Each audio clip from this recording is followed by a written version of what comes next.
স্বাগতম সবাইকে মাইক্রোসফট এক্সেলের আজকের ভিডিও টিউটোরিয়ালে। আমি সবুজ কর্মকার আছি আপনাদের সাথে। আজকে আমরা জানার চেষ্টা করব মাইক্রোসফট এক্সেল দিয়ে কীভাবে জন্ম তারিখ থেকে কিভাবে বয়স বের করা যায় এবং সেটি একটি ফর্মুলা বা ফাংশনের মাধ্যমে আমরা বের করব। তো আপনারা স্ক্রিনে দেখতে পাচ্ছেন মাইক্রোসফট এক্সেলের যে উইন্ডোটি রয়েছে সেই উইন্ডোটি। এখানে আমরা জন্ম তারিখ, আজকের তারিখ, ফলাফল মানে বয়স এবং বছর এবং মাস নামে কিছু কলাম নিয়েছি আগে থেকে। তো এখানে আমরা জন্ম যে তারিখটি রয়েছে এই তারিখটির উপর ভিত্তি করে আমরা যে কোনো কারো বয়স আমরা বের করতে পারবো। তো আমরা জন্ম তারিখটি লিখে নিই।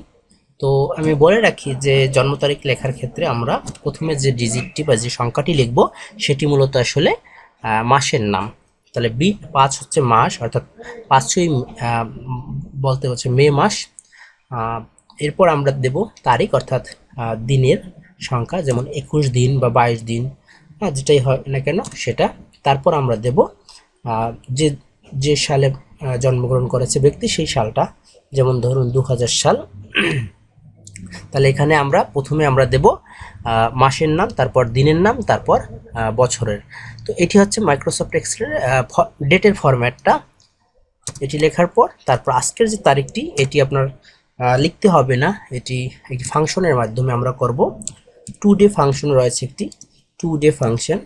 এই ফাংশনের মাধ্যমে আজকের তারিখটি আমরা এখান থেকে নির্ণয় করব। ইকুয়াল টু ডে লিখে ব্র্যাকেট। তো দেখুন আজকের তারিখটি অটোমেটিক এসেছে টু ডে ফাংশন লেখার পর। এবার আমরা বয়স বের করব এই জন্ম তারিখ বা আজকের তারিখ এটার থেকে। তো কিভাবে সেটি কি করব, আমরা ইয়ার ফ্র্যাকশন এই সূত্রটি ব্যবহার করে করা যায়। ইয়ার ফ্র্যাক, YEARFRAC, ফ্র্যাক, ইয়ার ফ্র্যাক। তারপর আমরা প্রথমে সিলেক্ট করে দেব জন্ম তারিখটি, এটাকে বলা হয় স্টার্ট ডেট, আর এন্ড ডেট হবে আজকের তারিখটি। B6 এবং C6 এই দুটি হচ্ছে আমার স্টার্ট এবং এন্ড ডেট যথাক্রমে। আমরা এটি দেব, তারপর একটা কমা দিয়ে আমরা 1 দিব, সূত্র অনুযায়ী এটা একটু 1 দিলাম এবং আমরা ব্র্যাকেট দিয়ে এন্টার বাটনে প্রেস করলাম।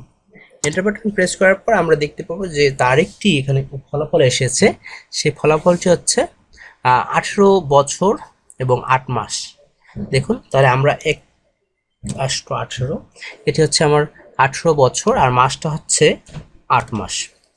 কিভাবে, এখানে আমরা 18 যে পেয়েছি সামনে দশমিকের পূর্বে, এটি হচ্ছে বছর, এবং দশমিকের পর যেটা হবে এটি হচ্ছে মাস হিসেবে কাউন্ট হবে।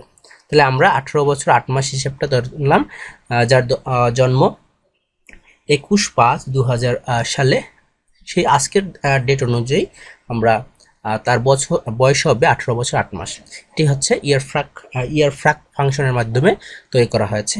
তো দেখতে পেয়েছেন আপনারা এবার যে কারো বয়স আপনারা ইয়ার ফ্র্যাকশন এই ফাংশনটি ব্যবহার করে বের করতে পারেন। তো ধন্যবাদ আমাদের সাথে থাকার জন্য। আমাদের চ্যানেলটি সাবস্ক্রাইব করুন যদি নিয়মিত আপনারা মাইক্রোসফট এক্সেল বা মাইক্রোসফট অফিসের ভিডিও টিউটোরিয়াল পেতে চান।